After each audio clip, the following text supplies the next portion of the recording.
Assalamualaikum warahmatullahi wabarakatuh. Perkenalkan, kami dari kelompok 2 akan menjelaskan materi tentang negara dan konstitusi. Perkenalkan, nama saya Dewi Mainah, program studi Tadris Bahasa Inggris. Dan saya Besar Mayati, saya dari Prodi Manajemen Pendidikan Islam. Dan saya Syamsul Bari, saya dari Prodi Manajemen Pendidikan Islam. Baiklah, saya akan menjelaskan tentang pengertian negara. Secara historis, pengertian negara senantiasa berkembang sesuai dengan kondisi masyarakat pada saat itu. Sedangkan menurut Aristoteles, negara adalah perpaduan beberapa keluarga mencakupi beberapa desa hingga pada akhirnya dapat berdiri sendiri dengan tujuan kesenangan dan pengembangan bersama. Sedangkan menurut Profesor R. Joko Sutomo, negara adalah suatu organisasi manusia atau kumpulan manusia yang berada di bawah suatu pemerintahan yang sama. Yang kedua yaitu unsur-unsur negara. Yang dimaksud dengan unsur-unsur negara adalah bagian-bagian yang menjadikan negara itu ada. Yang pertama yaitu rakyat. Dalam istilah yang lebih umum bisa pula digunakan istilah masyarakat atau kumpulan individu-individu yang saling berinteraksi dalam suatu wilayah. Yang kedua yaitu wilayah.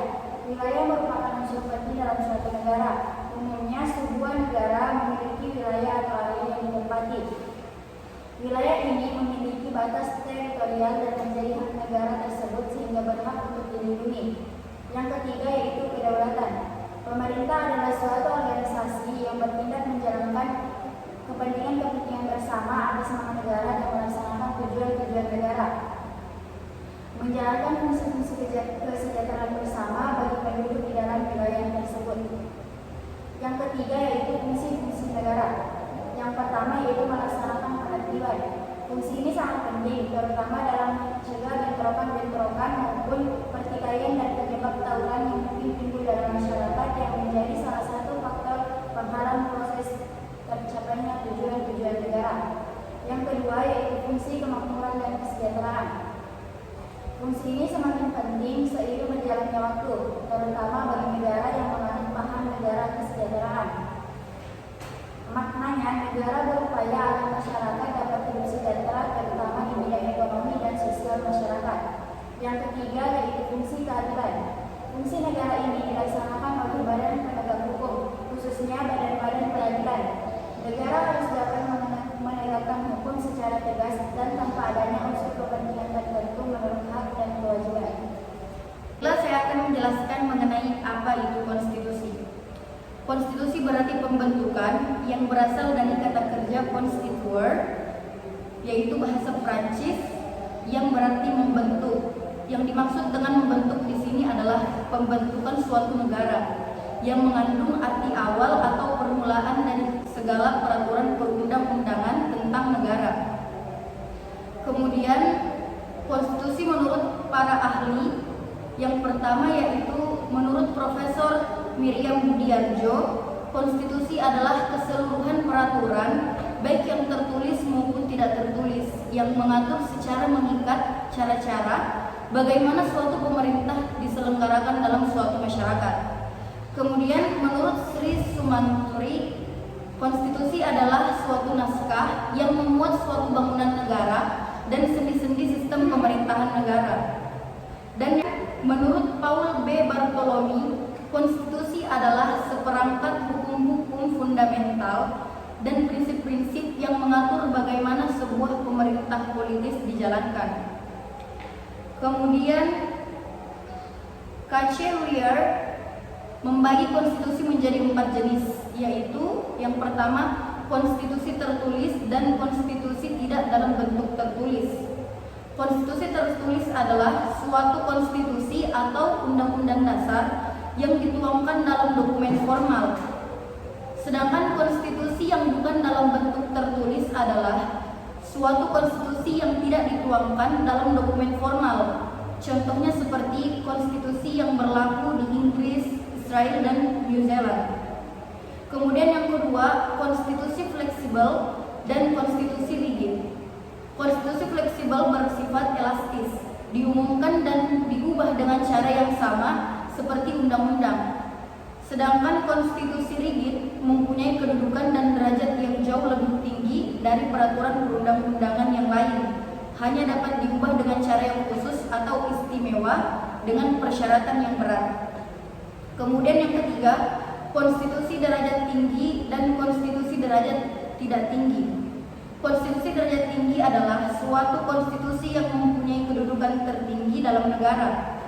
Dan sedangkan konstitusi derajat tidak tinggi adalah suatu konstitusi yang tidak mempunyai kedudukan seperti derajat tinggi, sehingga persyaratan mengubah konstitusi ini tidak sesulit mengubah konstitusi derajat tinggi, melainkan sama dengan pengubahan undang-undang. Dan yang keempat yaitu konstitusi negara serikat dan negara kesatuan. Negara serikat didapatkan sistem pembagian kekuasaan antara pemerintah negara serikat dengan pemerintah negara bagian. Pembagian tersebut diatur dalam konstitusinya atau undang-undang dasar. Dalam negara kesatuan pembagian, kekuasaan tersebut tidak dijumpai karena keseluruhan kekuasaannya tersentralkan di pemerintahan pusat, walaupun dikenal juga dalam desentralisasi.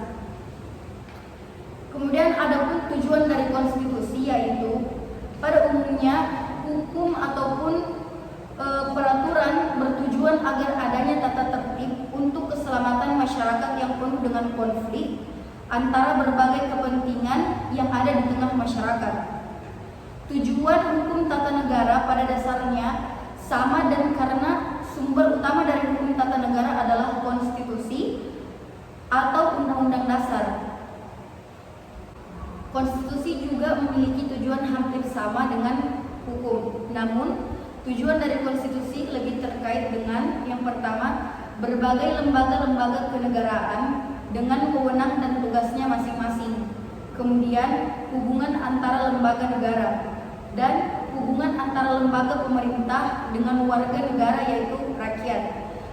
Kemudian, adanya jaminan atas hak asasi manusia. Dan yang terakhir adalah hal-hal lain yang sifatnya mendasar sesuai dengan tuntutan zaman. Undang-Undang Dasar 1945 sebagai Konstitusi Negara Republik Indonesia. Konstitusi Negara Republik Indonesia adalah Undang-Undang Dasar 1945 yang pertama kali disahkan oleh Panitia Persiapan Kemerdekaan Indonesia atau biasa disingkat dengan PPKI, yaitu pada tanggal 18 Agustus 1945. Di dalam sejarahnya, sejak Indonesia merdeka, yaitu pada tanggal 17 Agustus 1945 hingga saat ini, di Indonesia telah berlaku 3 macam undang-undang dasar dalam 4 periode. Periode yang pertama yaitu pada tanggal 18 Agustus 1945 sampai dengan 27 Desember 1949 telah diberlakukan Undang-Undang Dasar 1945 yang terdiri dari bagian pembukaan, 16 bab, 37 pasal, 4 pasal aturan peralihan dan 2 pasal aturan tambahan dan beberapa tambahan bagian lainnya. Kemudian periode yang kedua yaitu pada tanggal 27 Desember 1949 sampai dengan 17 Agustus 1950 telah diberlakukan Undang-Undang Dasar RIS atau biasa disebut dengan Undang-Undang Dasar Republik Indonesia Serikat yang terdiri dari 6 bab, 197 pasal dan beberapa bagian lainnya. Kemudian periode yang ketiga yaitu pada tanggal 17 Agustus 1950 sampai dengan 5 Juli 1959 yaitu telah diberlakukan Undang-Undang Dasar sementara yang terdiri dari 6 bab, 146 pasal dan beberapa bagian lainnya. Kemudian periode yang terakhir yaitu pada tanggal 5 Juli 1959 hingga saat ini telah diberlakukan kembali Undang-Undang Dasar 1945. Sistem Ketatanegaraan Indonesia sebagai Konstitusi Negara Republik Indonesia. Menurut Undang-Undang Dasar 1945, sistem ketatanegaraan Indonesia dibagi atas 3 bagian. Yang pertama, bentuk negara adalah kesatuan. Undang-Undang Dasar 1945 menetapkan bahwa Indonesia adalah negara kesatuan, bukanlah negara serikat ataupun negara yang bersifat federal. sebagaimana tercantum dalam Undang-Undang Dasar 1945 Pasal 1 Ayat 1 yang menyatakan bahwa Indonesia adalah negara kesatuan yang berbentuk republik. Kemudian bagian yang kedua, bahwa pemerintahan Indonesia berbentuk republik. Undang-Undang Dasar menyatakan bahwa bentuk susunan negara Indonesia berbentuk republik sebagaimana yang dinyatakan dalam Undang-Undang Dasar 1945 bahwa Indonesia adalah negara kesatuan yang berbentuk republik. Itu artinya bahwa kesatuan adalah bentuk negara dan republik adalah bentuk pemerintahan. Kemudian yang terakhir, sistem pemerintahan adalah presidensial. Sistem pemerintahan presidensial berdasarkan ketentuan dalam Undang-Undang Dasar 1945. Indonesia menganut sistem pemerintahan presidensial. Inilah penjelasan materi dari kami kelompok 2 mengenai negara dan konstitusi. Lebih dan kurangnya mohon dimaafkan. Sekian dan terima kasih.